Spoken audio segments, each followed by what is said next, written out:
Mesdames et messieurs, chers téléspectateurs de NSUP Maya TV, bonjour et bienvenue dans votre toute nouvelle émission Subsport. Une émission qui passe en revue toute l'actualité footballistique de la semaine passée. Alors aujourd'hui, je ne serai pas seul sur le plateau, j'ai avec moi deux rubricards très charmants. Alors à ma droite, il y a Sidi Lamine Traoré. Sidi Lamine, bonjour.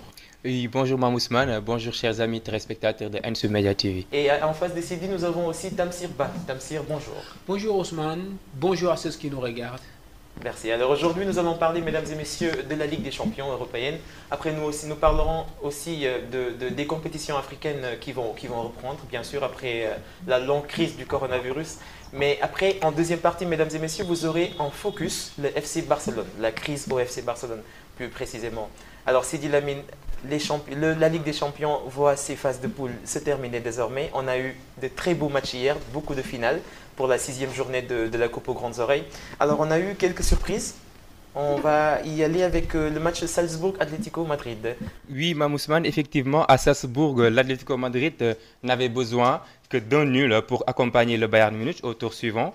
Et l'équipe de Diego Simeone a fait le boulot en battant les Autrichiens par 2-0. D'accord, et l'équipe de l'Ajax qui avait fait une très belle compétition il y a 2 ans s'est inclinée sur sa pelouse devant l'Atalanta Bergame.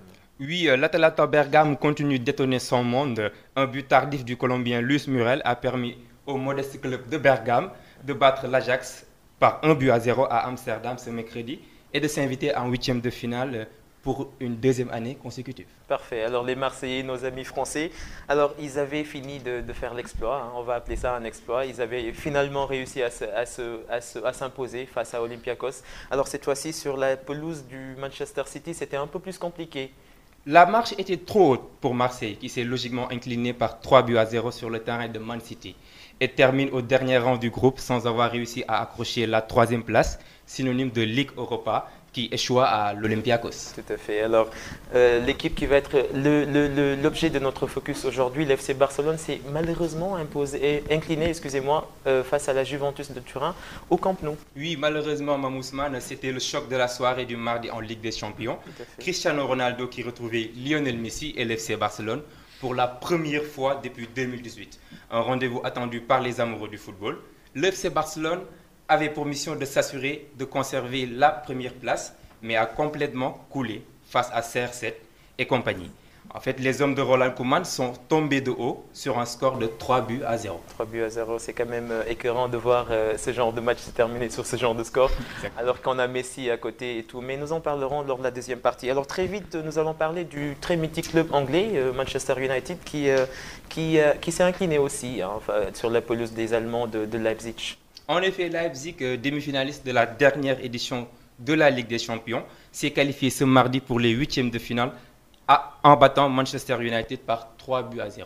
D'accord. Alors, en dernier, un match avec beaucoup de bouleversements, le match du Paris Saint-Germain et de l'Istanbul Başakşehir qui a été suspendu parce que le match devait se jouer mardi, mais le match a été suspendu pour des propos racistes tenus par le 4e arbitre. Le match s'est finalement joué le mercredi et une écrasante victoire des Parisiens, on a pu remarquer. Exactement, le Paris Saint-Germain vainqueur sur un triplé de Neymar et un doublé de Kylian Mbappé. En effet, les Parisiens ont clos avec panache le triste épisode de la suspension de son match contre Başakşehir.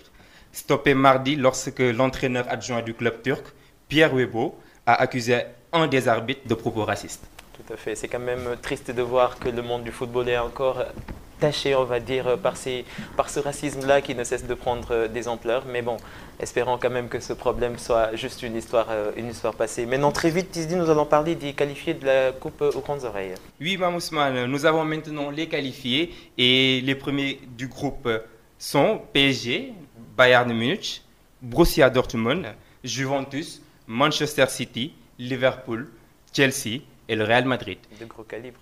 Oui, Maman Ousmane. Et les seconds, on peut noter avec des surprises l'Atlético Madrid, l'FC Barcelone, l'FC Séville, Leipzig, Borussia Mönchengladbach, Atalanta Bergame, Lazio et enfin l'FC Porto.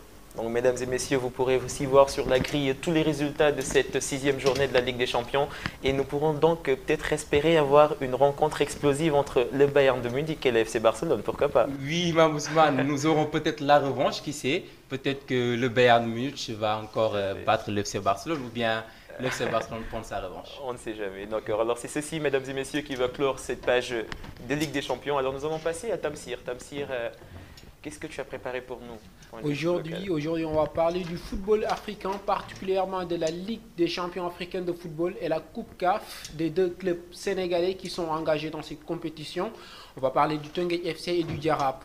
Après avoir éliminé l'équipe gambienne de Gambia AF au premier tour préliminaire de la Ligue des champions africaine suite à un match nul à Banjul, 1 but partout, au match aller une victoire 2-0 au match retour au Sénégal, Teungueth FC, seule équipe sénégalaise engagée dans cette compétition, va devoir battre le Raja Casablanca du Maroc pour discuter une place qualificative aux phases finales de la Ligue des champions africaine. Tout à fait. On va parler aussi du Diaraf. Le Diaraf, de son côté, c'est le représentant du Sénégal concernant la Coupe CAF, jouera contre le San Pedro de la Côte d'Ivoire au second tour des préliminaires de cette compétition. On rappelle que le Diaraf a battu l'équipe nigériane de Canopilas 3-1 au match aller et a fait match nul 0 but partout au match retour. Alors il faut aussi rappeler que ces équipes sénégalaises comme Teungueth et Diaraf ont été choisies, on va dire, parce que le championnat ne s'est pas terminé à cause de la Covid. Elles ont été choisies parce qu'à la moitié des journées du championnat, c'est-à-dire à la 13e journée, le championnat, lorsqu'il a été arrêté, ces équipes étaient en tête. Il faut aussi le rappeler. Je me rappelle, Teungueth était premier et Diaraf était deuxième. C'était d'ailleurs source de beaucoup de polémiques, mais finalement, ce sont les équipes qui nous représentent. Oui, vous avez parfaitement raison, parce qu'à cause des problèmes liés à la Covid-19, le championnat sénégalais a été interrompu, mais Teungueth était leader largement devant avec 33 points. Non, tenez-vous bien, Teungueth a remporté 10 de ses 13 matchs et a fait que 3 matchs nuls. Ça veut dire un total de 33 points. Ils ont vraiment prouvé. Pour ce qui est des... En tout, ils ont un peu mérité leur place. Ils ont un peu mérité de représenter le Sénégal. Oui, ils ont mérité de représenter le Sénégal. Concernant Diaraf, ça s'est joué à une différence de but. Il a 21 points, de même que d'autres équipes sénégalaises, mais il a eu cette place pour pouvoir aller discuter les deuxièmes tours préliminaires de la Coupe CAF africaine de football. D'accord. Et comment pensez-vous que les équipes vont aborder ce type de match quand on sait qu'ils sont restés très longtemps sans compétition? Pour ce qui est du Teungueth, ça va être un match vraiment difficile parce que le Teungueth va devoir jouer contre le Raja Casablanca. Et on rappelle que le Raja Casablanca a été demi-finaliste lors de la dernière Ligue des champions africaine. Il a été battu par l'équipe du Zamalek. Et Zamalek, si on se rappelle, l'année dernière, c'est le même Zamalek qui a éliminé la génération foot. Donc ça va être un match très difficile. Aujourd'hui, si on voit le classement des 10 meilleurs clubs africains, il y aura certainement le Raja Casablanca. Et Teungueth a un défi à faire. Et le Raja Casablanca a aussi un avantage parce qu'il va recevoir le match retour au Maroc. Espérons que ça se passe bien pour nos clubs sénégalais qui sont engagés. En tout cas, c'est tout ce que nous leur souhaitons. Alors, très vite, nous allons parler du calendrier de la Ligue 1 et de la Ligue 2. Oui, évidemment. On va parler de la Ligue 1 et de la Ligue 2 sénégalaise de football. Il y a 2 mois quasiment que le tirage au sort des rencontres de Ligue 1 et de Ligue 2 version 2020-2021 ont été effectués au siège de la Ligue sénégalaise de football professionnel à Ouest Foire. Les différentes équipes, en lice pour la Ligue 1 et la Ligue 2 sénégalaise connaissent désormais leur calendrier. Le démarrage de la saison nationale du football est confirmé pour le 2 janvier prochain. Après tirage au sort, voici les affiches de la première journée. Djambar jouera contre l'NGB, Stade Niary d'Italie, Grand Dakar. Biscuiterie, Stade de Mbour défiera Dakar Sacré-Cœur. Diaraf de son côté jouera contre Mbour Petite Côte. AS Douane jouera contre Seneps. Teungueth jouera contre Casa Sport. Ndiambour jouera contre AS Pikine. Et Génération Foot ira défier l'US Gorée. Pour ce qui est de la Ligue 2 sénégalaise de football, Thiès FC jouera contre Duc Dakar Université Club. Demba Diop jouera contre Linguère. Keur Major rendra visite Port. Renaissance va jouer contre EJ Fatick. Africa Promo Foot défiera Sonacos. Diamono Fatick jouera contre US Wakam. Et pour terminer, Guédiawaye jouera contre Amitié. Mais il faut noter qu'il y aura un match qui va être peut-être reporté. Parce que ici, Diaraf doit jouer contre Mbour Petite Côte le 2 janvier et son match retour contre l'équipe de San Pedro est programmé pour le 6 janvier. Certainement des matchs décalés. Oui. Tout à fait. Alors, ce que nous remarquons, Tamsir, c'est qu'il y a maintenant beaucoup d'équipes qui viennent de Mbour. Hein. Comment expliquez-vous un peu ce fait Je pense que c'est tout à fait normal parce que Mbour est une ville sénégalaise qu'on connaît bien et ils ont les moyens de se procurer de très grands joueurs à l'intérieur du pays. Donc, les joueurs veulent jouer à Mbour et ça prouve en quelque sorte pourquoi Bourg a de très belles équipes. D'accord, donc nous allons en tout cas souhaiter une très bonne chance aux habitants de la Petite Côte comme moi un peu. Alors c'est ceci qui va, comme tout bon match de sport, annoncer la mi-temps de notre très belle émission. Je vous retrouve tout de suite après la pub.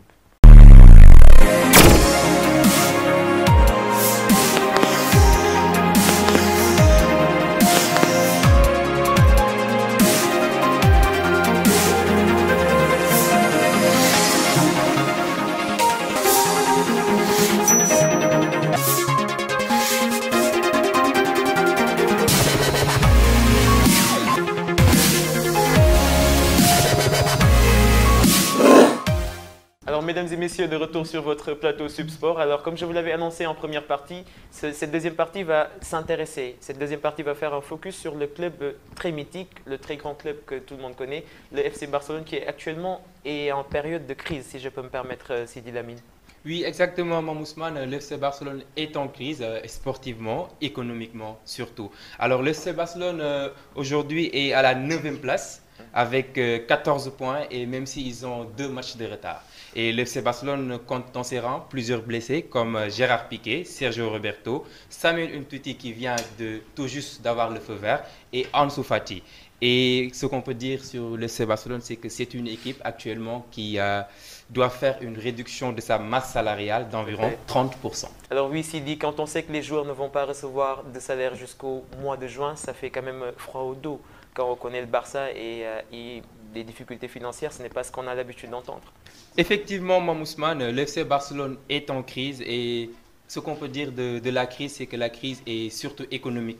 Parce que, sachant que l'ancien président, Bartomeu, a été démis de ses fonctions ou bien a été contraint à démissionner à cause de la mauvaise gestion du club. Alors aujourd'hui, le FC Barcelone a dans ses rangs plusieurs grands noms du football mondial tels que Messi, Griezmann, Busquets. Et on sait bien que tous ces jours-là sont vraiment payés et je veux dire même surpayés. D'accord, alors là on parle d'une crise économique, mais après il a aussi dit que le Barça comptait parmi ses rangs plusieurs très grands noms du football européen. Donc ne serait-ce pas un problème plutôt de gestion du coach? Évidemment que c'est un problème de gestion parce que lui, il parle d'un problème économique. Moi, je ne pense pas. Parce qu'avant ce problème économique, il y avait un problème au sein de l'équipe, un problème technique. Les joueurs ne savaient plus ce qu'ils faisaient. Je prends un exemple. Il y avait un problème de gestion, même du président ou de l'ancien président Bartomeu, parce qu'il a laissé partir certains joueurs très influents dans l'équipe, tels que Neymar. Aujourd'hui, on l'a vu récemment lors de son dernier match contre le PSG. Il a brillé en marquant un triplé. Aujourd'hui, Neymar va dans une autre équipe, il dispute une finale de Champions League, il brille. Et pourquoi laisser un tel joueur? Aujourd'hui, c'est les répercussions des mauvais choix des dirigeants barcelonais. C'est vrai, Busquets, Piqué, ils sont absents lors de le dernier match concernant la Juve. Mais peut-être ces joueurs ont un poids extraordinaire concernant leur salaire. Donc, Tamsir, si je vous écoute un peu, en fait, vous êtes en train d'accuser tout ce qui arrive au Barça au départ de Neymar. Vous êtes en train d'accuser le départ de Neymar. Non, je pointe pas du doigt Bartomeu sur ça, mais je pense que un club, c'est un projet. Et un projet, on doit avoir vraiment un œil sur l'avenir. Neymar était l'avenir du Barça. Ça, on le dit. Même si les Barcelonais ne l'acceptent pas. Aujourd'hui, il y a Griezmann, c'est vrai, mais Griezmann ne fait plus rien du tout. Récemment, lors du dernier match du Barça contre la Juventus, c'est vrai, moi j'ai été déçu parce que ça ne ressemble pas du tout le Barça. Ça devient une habitude de perdre devant les... Il y a ces petites équipes maintenant qui apprennent, qui n'ont plus peur du FC Barcelone, oui. Tout à fait, quand on pense à Cadix. Son prochain match, excusez-moi, sera contre Levante. Mais je vous dis, ça ne va pas être un match facile du tout. Le Barça, véritablement, et moi j'ai aimé la réaction de leur coach Koeman à la fin du match. Il a dit qu'il faut que les joueurs barcelonais arrêtent de chercher des excuses et de jouer. Il a raison. Et il dit que les joueurs barcelonais manquent d'agressivité et c'est parfaitement la vérité. D'accord, alors on va parler d'impact peut-être de Koeman. Alors on a vu Messi qui, lors d'une interview qui était conséquente en tout cas à tout le feuilleton du dernier mercato qui voyait Messi partir à Manchester City et tout. Lors de cette interview, Messi est revenu sur le fait qu'au Barça, il manquait un projet. Donc après avec la démission du président Bartomeu et l'arrivée du très mythique Koeman, on n'a pas vu une réelle avancée dans le comportement de Messi. y a même des gens qui disent que Messi n'a plus envie d'être au Barça. Qu'est-ce que vous pensez qu'actuellement le Barça est en train de gérer Messi? Est-ce que vous voyez Messi partir en janvier? Le problème, c'est que l'été prochain. Des joueurs comme Messi, il n'y en a pas plusieurs dans le monde. Tout à fait. Il est unique en son genre. C'est le meilleur entre les meilleurs, même si certaines personnes le comparent avec d'autres. C'est vrai, il y a de très grands joueurs, mais Messi est le maître. Donc, lorsque le maître ne veut plus jouer dans cette équipe, il faut le libérer. C'est la moindre des choses. Aujourd'hui, Messi a un salaire qui tourne autour de 40 millions d'euros. Mais regardez, c'est trop. Ils ont un problème. Pourquoi ne pas laisser Messi? Aujourd'hui, Manchester City les a proposé plus de 100 millions d'euros. Pourquoi pas ne pas le vendre et profiter de cet argent? Essayer de recruter des joueurs qui sont après Tamsir, ça se comprend quelque part parce que voyez-vous, il y a encore, le Barça est encore en train de chercher ce joueur qui pourrait prendre la relève, ce joueur qui aurait le talent pour remplacer Messi. Est-ce que vous pensez que le Barça l'a déjà trouvé? Non, je ne pense pas. Parce qu'un joueur comme Messi ne tombe pas du ciel. Tout à fait. Aujourd'hui, moi, même si je dis que Neymar était le futur, ça ne veut pas dire que Neymar était au même niveau que Messi. Parce que Messi, il est irremplaçable. Aujourd'hui, il joue au FC Barcelone. Le simple fait qu'il ne fait pas ce qu'il faisait auparavant, ça se voit sur le terrain. Tout à fait. Et je vois Sidi en train de hocher de la tête. Alors Sidi, vous pensez aujourd'hui que le Barça a réellement les moyens, on va dire, de se séparer de Messi? Est-ce que si le Barça se sépare de Messi, ce n'est pas une philosophie qui change ou une vision du jeu qui change? Alors Ousmane, ce qu'il faut savoir, c'est que l'FC Barcelone et Lionel Messi et l'FC Barcelone. Aujourd'hui, l'FC Barcelone... C'est une phrase choc ça, Lionel Messi et l'FC Barcelone. Et il ne faut pas avoir peur de le dire, parce qu'aujourd'hui, ce que Lionel Messi a fait pour l'FC Barcelone, nul autre joueur, je ne vais pas dire nul autre joueur ne va pas le faire, mais ce sera très difficile d'avoir un joueur qui peut le faire. Aujourd'hui, le Barça a peur de se séparer de Lionel Messi. Non pas parce que sportivement, il ne marche plus, mais c'est que les sociaux, les gens qui sont derrière, l'icône qu'est Messi. Aujourd'hui, on a entendu, tout le monde a vu quand Messi avait décidé de partir, les supporters, tout le monde était prêt à sortir dans les rues pour ne pas que Messi parte. Aujourd'hui, l'FC Barcelone, bien vrai, il y a Ronald Koeman. Mais moi, je suis de ceux qui pensent que Ronald Koeman est l'homme qu'il faut au FC Barcelone.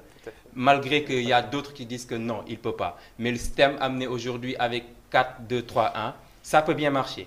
Mais il faut que Ronald Koeman puisse avoir les jours avec. D'accord. Alors, pour un rapide dernier tour de table, est-ce que vous vous attendez à des recrues en janvier?